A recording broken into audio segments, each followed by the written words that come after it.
Welcome to another deep dive.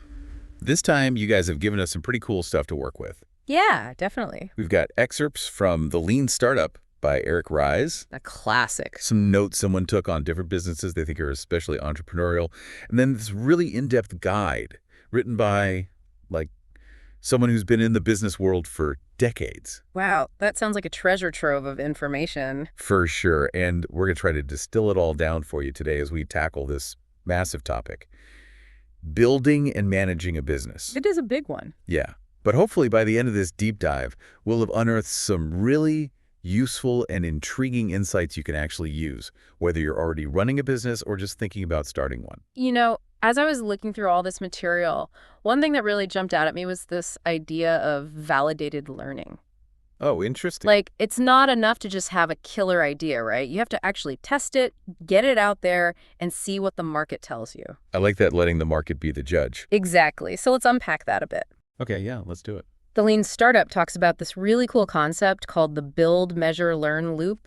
I've heard of that. Yeah, it's all about, constantly testing and refining your idea and not getting too attached to that initial vision you might have. So being flexible and adaptable. Exactly. And the build phase is where you create something called a minimum viable product, or MVP. Right, the MVP. Basically, it's the simplest version of your product that you can actually get out there in front of people and start getting feedback on. Makes sense. So it's not about launching some half-finished thing. No, not at all. It's more about strategically choosing which features to include so you can maximize what you're learning with the least amount of effort. Exactly. It's like a science experiment. Oh, I like that analogy. Yeah, you're testing a hypothesis, and then comes the measure phase. Okay, so what are we measuring? Well, this is where you start gathering data on how people are actually interacting with your MVP. So, are people using it? Are they finding it useful? Exactly. And this is where the concept of innovation accounting comes in. Okay, I'm intrigued. What's that all about? Well, the entrepreneurial notes you gave me actually touch on this. They do? Yeah, and it's basically about moving away from vanity metrics just the number of downloads or website visits. Those can be misleading. Totally. Instead, you focus on what they call actionable metrics, things that actually tell you if your business is moving in the right direction. So it's not just about how many people are looking at your stuff. Right. It's about how they're engaging with it. Yeah. And whether it's actually doing what it's supposed to do. Exactly. So, for example, let's say you're building a language learning app. Okay, I'm following. A vanity metric would be how many times someone opens the app each day. Sure, that seems like a good thing. Yeah, but does it actually tell you if they're learning anything? Not really. It could just be someone absentmindedly opening the app out of habit. Exactly. An actionable metric, on the other hand, would be something like how many new words they're learning each week. Ooh. Yeah, that's way more useful. Right. Or how long they're actually engaging with each lesson. I'm getting it. Now you're looking for metrics that are tied to the core value proposition of your product. Exactly. And once you have that data, that leads you to the learn phase. Okay. Makes sense. So what happens in the learning phase? This is where you take all that feedback you've gathered and use it to make changes to your product, you tweak things, and then guess what? You go through the whole cycle again. You got it. It's all about continuous improvement. I'm starting to see how this lean startup approach is so powerful. It's so iterative. Totally. And there's this concept in the business guide that really resonated with me. Okay, what is it? It's a Japanese term called genchi genbutsu. Genchi genbutsu. Yeah, it basically translates to go and see. I like that. Simple but powerful. Right. And it really highlights how crucial it is to truly understand your customers. By actually going out there and observing them. Exactly. Don't just rely on surveys or market research reports. Actually talk to your customers, see how they use your product, what their pain points are, what they love about it. I think the Lean Startup has a great example of this with Zappos, right? Oh, yeah, the online shoe company. Yeah, instead of doing tons of market research before they launched, they just put up a super simple website. Just to see if anyone would even buy shoes online. Exactly. What a brilliant move. It was. Yeah. And it totally worked. They were able to learn directly from their customers' behavior, which is so much more valuable than just making assumptions. It's a good reminder that sometimes the best way to learn is to just dive in and start experimenting. For sure. Now, there's another interesting bit in the guide about finding the right co-founder. Oh, yeah, I remember that section. They even suggested making a detailed profile. Almost like a dating profile. Uh-huh, yeah. which at first sounds kind of funny. But it makes a lot of sense when you think about it. Right, because starting and running a successful business is rarely a solo mission. Having the right partner can make all the difference. Absolutely. Mm. And the guide really emphasizes the importance of knowing yourself first. Yeah, like what do you love doing? What do you absolutely hate doing? And then finding a co-founder whose strengths complement those weaknesses. Exactly. No one person can be good at everything. True.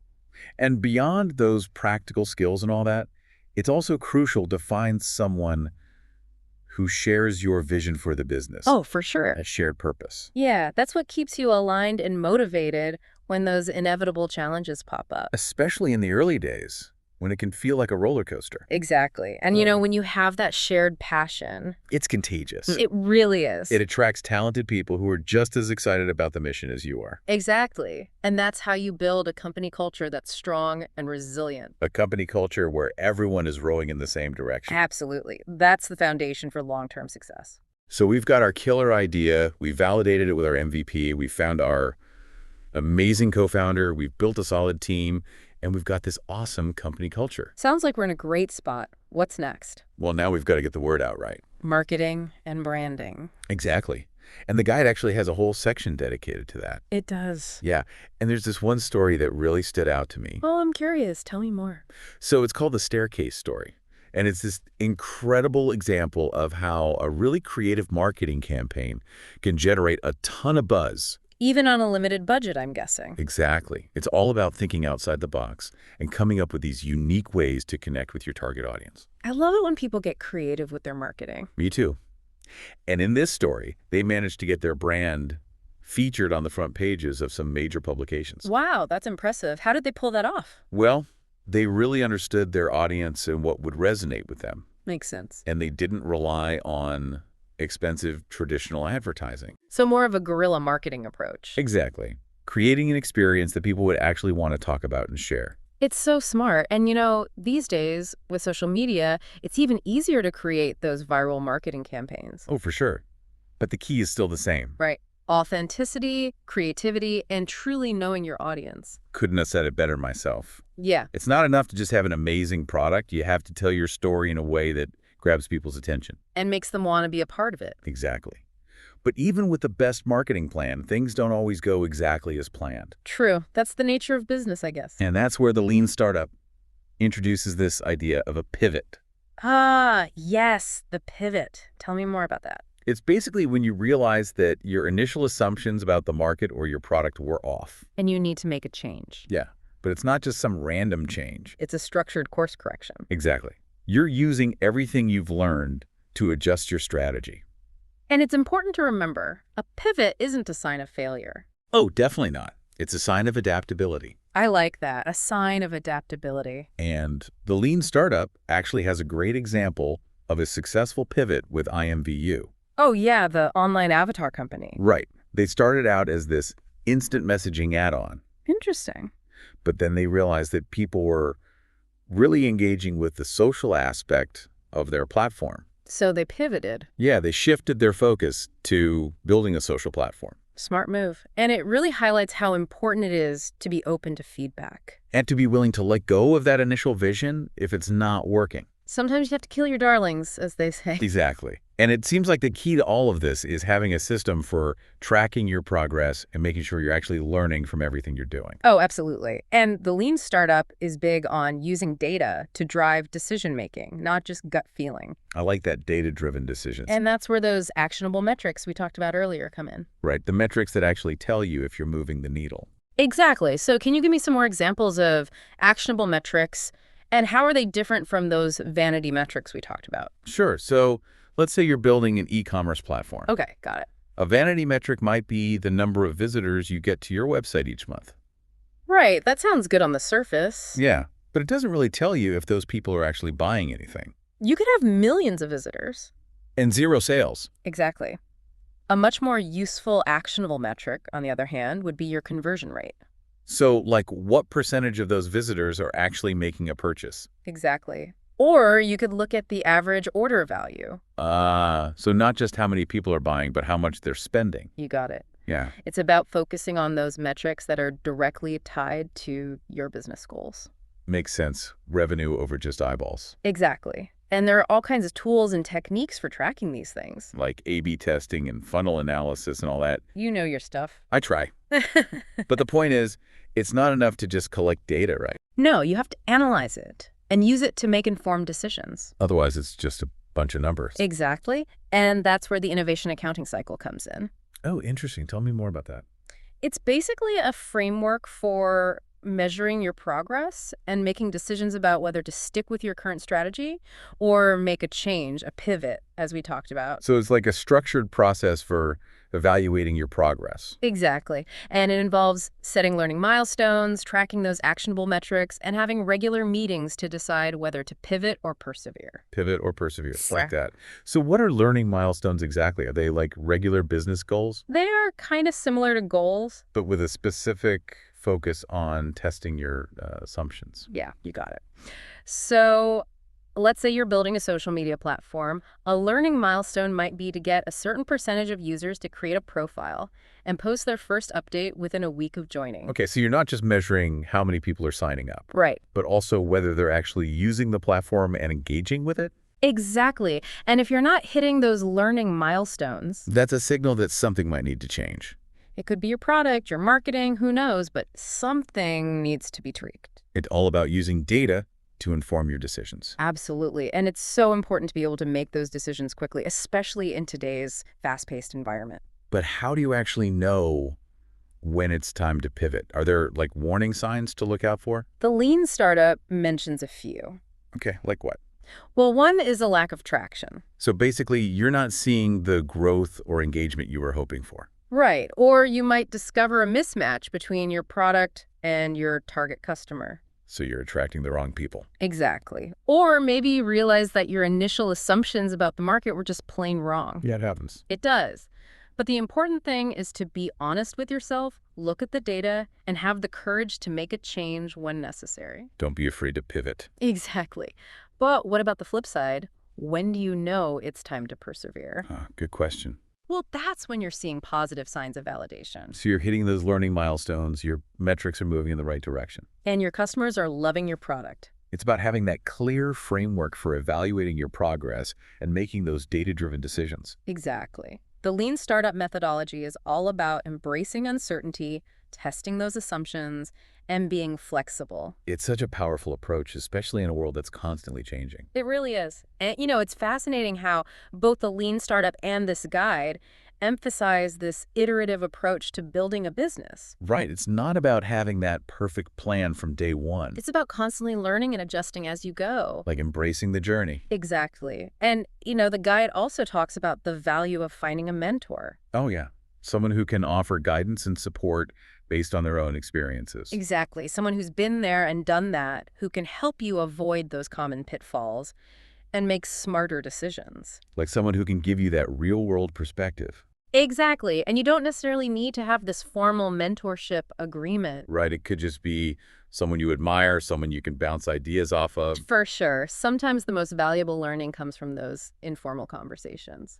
So it's about being open to learning from everyone around you. Exactly. Your customers, your mentors, even your competitors. There's always something new to learn. That's the beauty of it. Yeah.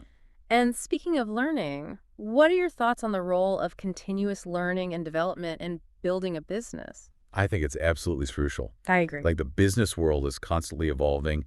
You have to stay ahead of the curve. Definitely. Whether it's reading books, attending conferences, taking online courses, there are so many ways to keep learning and growing. And it's not just about technical skills. Right. It's also about leadership skills, communication, strategic thinking. All of that good stuff. Exactly. Building a successful business requires a diverse skill set.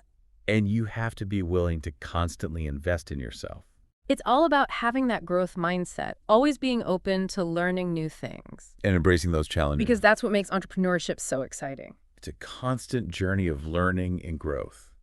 Couldn't have said it better myself. Now, the Lean Startup talks about this idea of building a sustainable business. One that's not just profitable, but also scalable.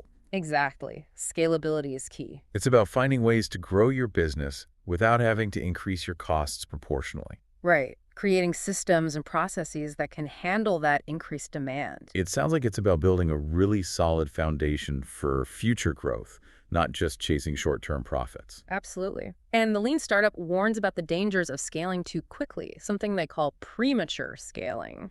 Yeah, I remember reading about that. It can be a real trap for startups. It can. That early success can be exciting. Totally. And sometimes it tempts entrepreneurs to invest heavily in things like infrastructure or hiring before they've really proven their business model. So patience is key. Yes, making sure you have that solid foundation in place. And speaking of a solid foundation, a huge part of that is building the right team. Oh, for sure. And that's where that guide's advice on hiring comes in handy. It's not just about finding people with the right skills, but also people who share your values. And who are passionate about the mission. Exactly. I remember they talked about looking for people who were genuinely excited about the challenge of building something new. Not just looking for a paycheck. Exactly. And once you have that dream team in place, it's all about creating the right environment for them to thrive. A culture of transparency, accountability, and continuous learning. The guide also has some really interesting points about equity, too. Oh, yeah, I remember that part. It's not just about giving employees ownership. Right. It's about aligning everyone's incentives and creating that shared sense of ownership. Makes everyone feel like they're a part of something bigger. Exactly. They also talked about having a clear exit strategy. Whether that's an IPO, an acquisition, or even selling the company back to the employees. Thinking about that early on can really shape all your decisions. For sure. It's like having a destination in mind. It guides your journey. Beautifully put. And so much of what we've discussed today really comes back to mindset. Yeah, both the Lean Startup and this guide really emphasize that. It's not just about the mechanics of building a business, it's about adopting the right mindset.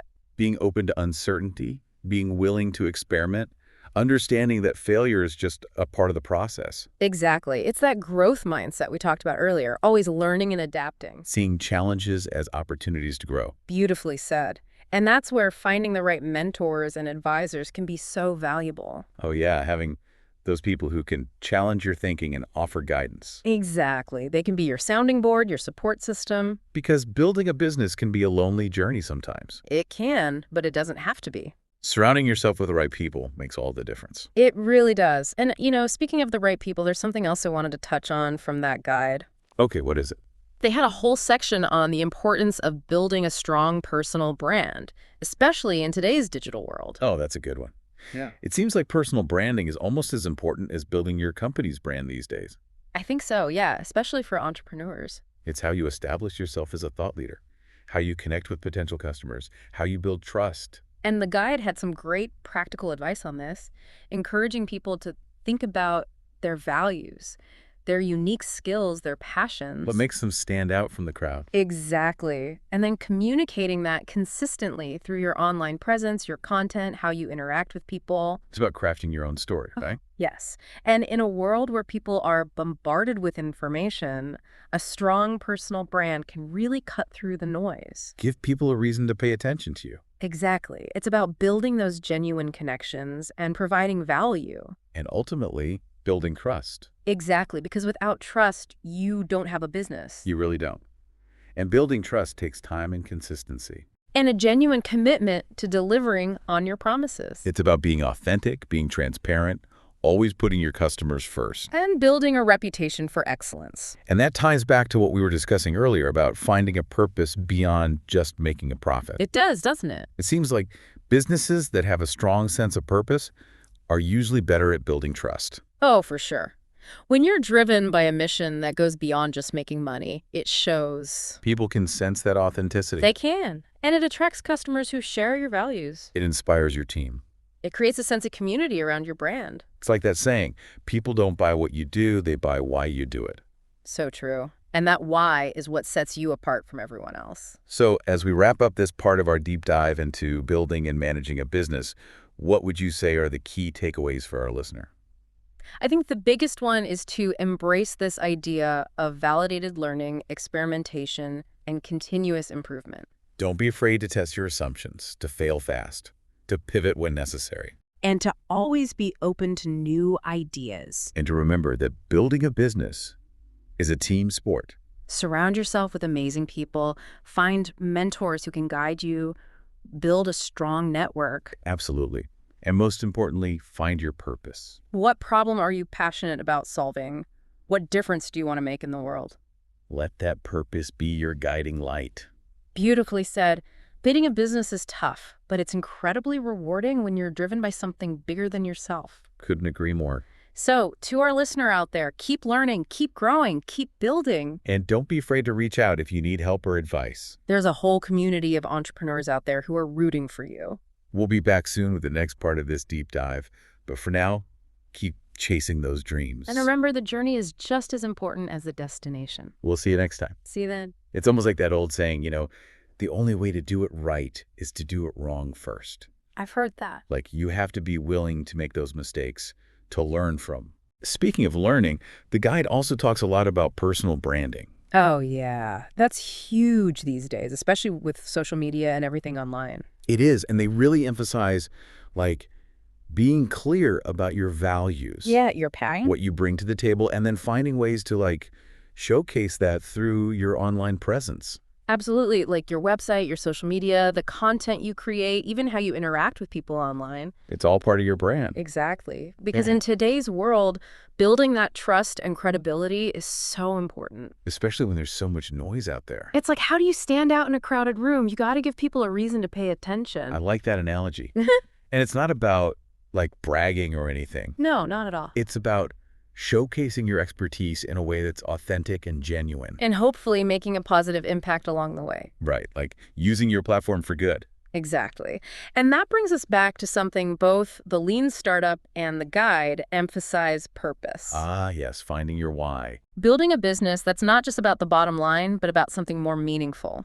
Solving a problem you actually care about. Yeah, having a mission that gets you fired up in the morning. And a vision for the future that inspires you and your team. Exactly. Because when you have that purpose, it makes all those challenges and setbacks a little bit easier to handle, Oh, yeah, for sure. It's like you have this fuel that keeps you going. It's like your North Star guiding you through those tough times. I like that you're North Star. So we've talked a lot about those early stages of building a business. Finding your idea, validating it, building your team. Yeah, the foundational stuff. But what happens when you're ready to scale? How do you go from a small startup to a larger organization without losing that, agility and innovation that got you there in the first place? That's where building a sustainable growth engine comes in, something the Lean Startup talks a lot about. Oh, yeah, the growth engine. It's not just about growing for the sake of growth, right? No, it's about finding a repeatable and scalable way to acquire and keep customers. And if I remember correctly, the Lean Startup mentions different types of growth engines, right? They do. You've got your sticky engines, which are all about keeping those existing customers happy and engaged. Okay, then you say. And then you've got viral engines, where growth comes from your customers spreading the word. Like a word of mouth effect, right? Exactly.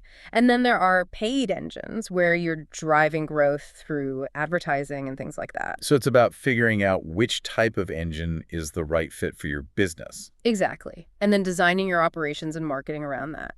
Makes sense. And that might even change over time, right? Oh, yeah, totally. What works for a small startup might not be the best strategy for a larger company. Right. So it's all about constantly evaluating and adapting. Always learning. And the Lean Startup warns about the dangers of scaling too quickly, which they call premature scaling. I remember reading about that. It can be tempting to, ramp things up too fast. It can. But sometimes it's better to be patient and make sure you have that solid foundation in place first. Make sure your product is really working, your team is strong, all that. Exactly. And speaking of a strong team, that guide goes into detail about how to create a positive and productive work environment. Yeah, it all comes down to hiring the right people. People who share your values, who are passionate about your mission. And who are excited to learn and grow. Exactly. Creating a culture of transparency, accountability, and continuous learning is so important. Absolutely.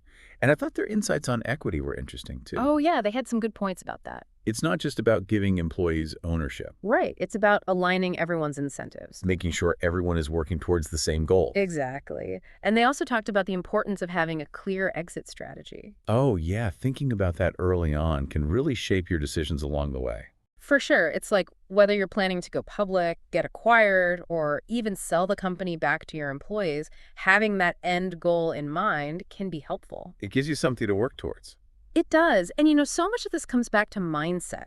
which both the Lean Startup and that guide really emphasize. Oh, absolutely. It's not just about the mechanics of building a business. It's about adopting that entrepreneurial mindset. Being comfortable with uncertainty, being willing to experiment, understanding that failure is just a part of the process. It's about embracing the unknown, right? Exactly. And that's where having those mentors and advisors can be so valuable Oh, yeah. Those people who've been there and done that, who can offer guidance and support. and challenge your thinking, push you to grow. Because building a business can be lonely. It can be.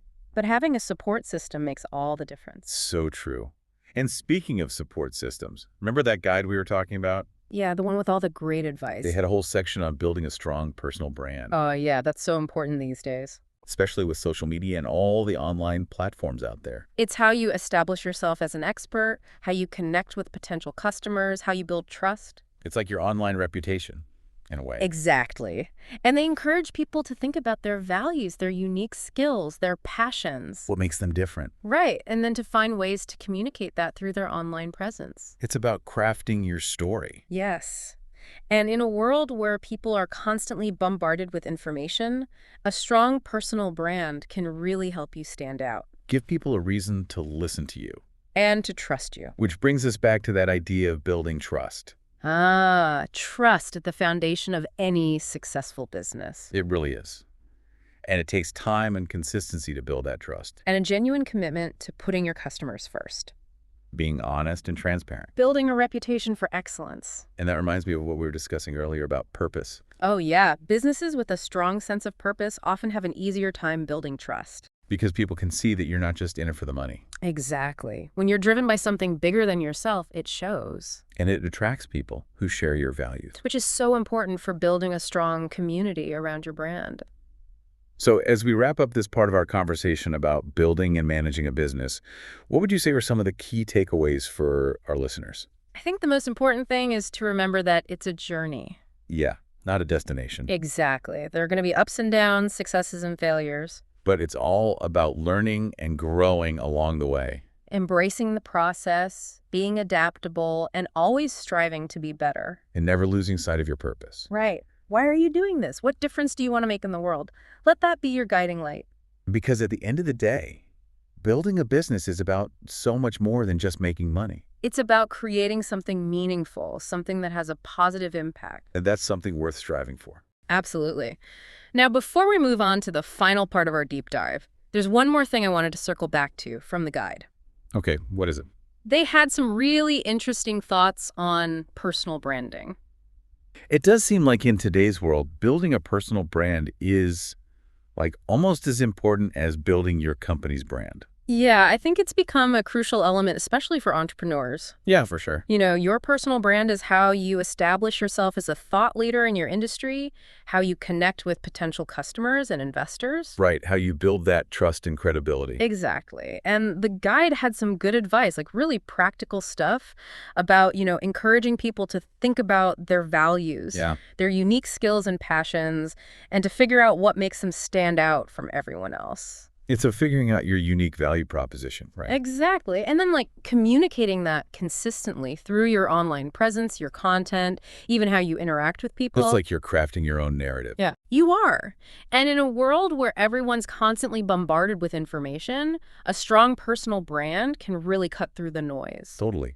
It gives people a reason to pay attention to you, to connect with you on a deeper level. And to ultimately trust you and your business. Yeah, because so much of what we've been talking about today really comes back to that idea of building trust. It does, doesn't it? Trust with your customers, your team, your investors. It's like the foundation of everything. I completely agree. You can't have a successful business without trust. You really can't. And building trust takes time, consistency, and a real commitment to, keeping your promises. It does. Being authentic and transparent and putting your customers first. Building that reputation for excellence, Yeah. delivering high-quality products and services, Yeah. treating people with respect and integrity. It all matters. And that makes me think about what we were talking about earlier about purpose, about finding that why. That goes beyond just making a profit. It's all connected, isn't it? It is. I think businesses that have that strong sense of purpose are often better at building trust. Oh, absolutely. When you're driven by something more than just money, it shows, and people are drawn to that. They could feel it. Exactly. It attracts customers who share your values, inspires your team. Creates that sense of community around your brand. Exactly. Exactly. It's like people don't buy what you do, they buy why you do it. So true. And that why is what makes you unique, what gives your business meaning. So as we wrap up this deep dive into building and managing a business, what's that one piece of advice you'd give to our listener, the one who's just starting out on their entrepreneurial journey? I think the most important thing is to just start. Yeah. Like, don't be afraid to just jump in and start experimenting. Take action. Exactly. Yeah. Embrace the principles of validated learning. Be willing to pivot when things aren't working. Be open to new ideas. And remember, it's a marathon, not a sprint. So true. There will be challenges. There will be setbacks. But it's how you respond to those challenges that really matters. And never, never lose sight of your purpose. Yeah, your why. Why are you doing this? What impact do you want to make on the world? Let that purpose guide you.